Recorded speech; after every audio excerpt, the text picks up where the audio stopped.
I'd now like to welcome to the podium Utah's Congressman Jim Matheson, who was publicly declared war on counterfeit drugs and recently reintroduced a bill to improve authorities' abilities to address the counterfeit medicine problem. Known as the Safeguarding America's Pharmaceuticals Act, H.R. 3026, it authorizes the FDA to destroy these counterfeit medicines as they come in. Please welcome Congressman Jim Matheson.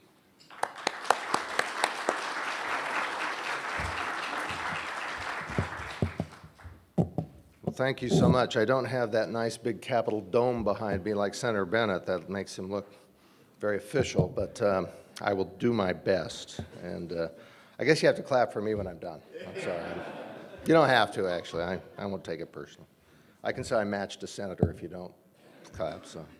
But it's great to be here today, and I appreciate you all inviting me to join you for a few minutes. And I also appreciate your efforts at addressing an issue that matters a lot, and it's one of those issues that the public probably doesn't focus on much, and that's good news. It means we haven't had a lot of problems. You know, it's one of those interesting things in the public policy world. When nothing happens, often that's a good thing, although no one's aware that there are efforts that take place to make nothing happen. But as we've discussed, and as Senator Bennett discussed in his remarks, times are changing, and public policy needs to keep up with the world we're in. And that's really the challenge that I have focused with my legislation about what we call my pedigree legislation, which is really creating a track and trace structure for following meds from the manufacturer to ultimately being on the pharmacist's shelf. I think that it's legislation that is timely. I think we've been fortunate in this country, actually, that we have not had more severe problems in terms of counterfeit meds, and the reason why I think we're fortunate is because it's such a lucrative opportunity. I mean, I think that that's the old cliche about, follow the money, and there's so much money on the table here that I'm actually impressed that our system has been able to maintain a pretty high level of integrity where folks in the counterfeiting side would want to access that type of lucrative opportunity. So I think things have gone well for us. We know there's some circumstances where we've had some challenges. As the Senator mentioned, we had the situation with heparin before. But I think as time goes on and technology improves, it is time to update, and that was the impetus behind the legislation that I've introduced. And some of you who followed this know that this is legislation that has not just come up recently. In fact, we've invested a lot of time and effort. I was working with Congressman Booyer from Indiana when I started on this. This was like 4 or 5 years ago. And we've really engaged a lot of stakeholders in the process, and we've tried to talk about how to best structure this legislation. And it's been challenging. It's also been really interesting, and we've waited a long time. We didn't even introduce it in the last Congress because we were waiting so long for the FDA to conduct its review of the circumstance and provide feedback to us as well. But the legislation's been reintroduced now in this Congress. It really matches a lot the California pedigree legislation, to be honest. And I think that, from a small state, I never liked California dictating what the rest of the country does, but in this case I do think that the California effort at establishing economic pedigree, pharmaceutical pedigree regulations has created the template that a lot of us have decided we ought to look at, and a lot of the industries already had to engage in anyway because it's such a large marketplace that they're going to come up with those, they're going to meet those standards. And it doesn't make sense to have anything but a national standard, quite frankly. We don't want different states having different sets of rules and regulations. I think everyone along the supply chain at least can agree with that. The challenge we have, quite candidly, with my legislation is there's concern at the retail level.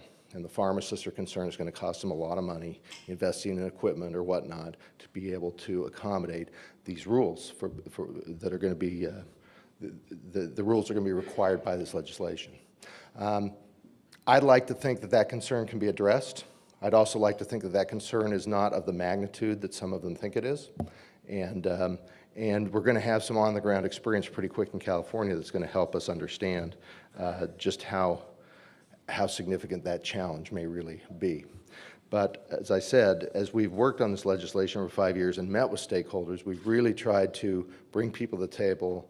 I'm not one of these people who says, once I've written a bill one way, I have this tremendous author's pride and never want to change it. I'm looking for input and ideas that craft legislation in a way where we can pass the legislation so it becomes a law. And generally, the more you can build consensus, the greater the opportunity is to actually pass a bill. We are here in a community or a town today where, at least in Congress, you don't see a lot of that activity going on. You don't see a lot of consensus building in Congress. But in this case, we have a bipartisan group that's endorsed this bill. I think we've got a template, as I said earlier, for what happened in the state of California. So we've got a real-world experience as well from a stakeholder process that took place there. And I think that at the end of the day, this legislation is in everyone's interest to have the Securing America's Pharmaceutical Act become law. So I just thought I'd give you that quick remark, but we mentioned you may want to do some questions, so I'm happy to exercise that part of the program if we're interested. If you don't have questions, we can talk about if the NBA lockout's going to end or whatever you want to talk about. Do you have anything you want to ask?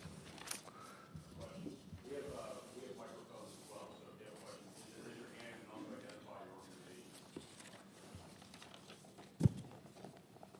organization.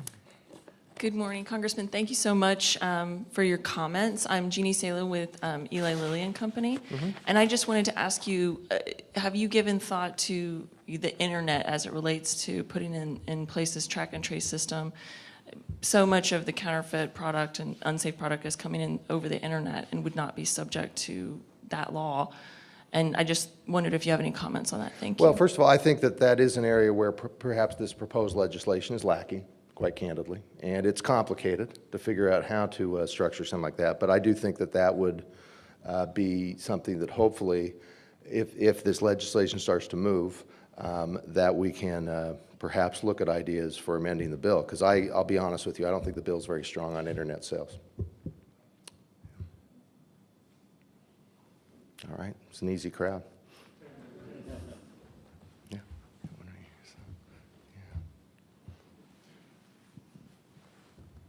Congressman Ruby Magis from Pfizer.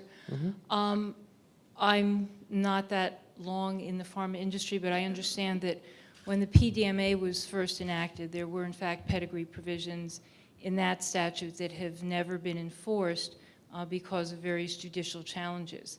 And I was wondering if you had taken that into consideration in drafting your legislation and how you view your pedigree requirements as distinguishable from those and therefore hopefully not subject to those judicial challenges. The short answer is I don't know. We really didn't look at, to my knowledge, what happened with those challenges in the past. So that's something we're going to have to look at. But I don't know how that. I don't know if our legislation addresses those or not. So. Congressman? Yeah, we can't end on that one. So, so. Have you had any discussions about changing the packaging system from going to a unit of use packaging system if you go to serialization and track and trace? Okay, I don't even know what that means, so no, I don't think I've had that discussion. Well, I guess I'm talking about is changing sort of pharmacies buying in 500s or thousands or 2,000s or 5,000 bottles. They would buy it in unit of use packaging for patients, a 30-day supply, so that the serialization would follow that 30-day supply or 15-day supply packaging. You follow it right through the thing so that you kind of lose serialization and track and trace when you sell it to a 5,000s to pharmacies when they break it down into the smaller pieces. And I was just thinking that Europe and Mexico and a few other countries go unit of use packaging.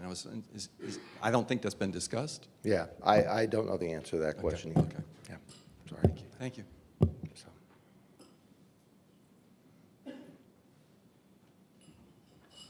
All right, well, no more. I appreciate you having some of your time. Thanks so much.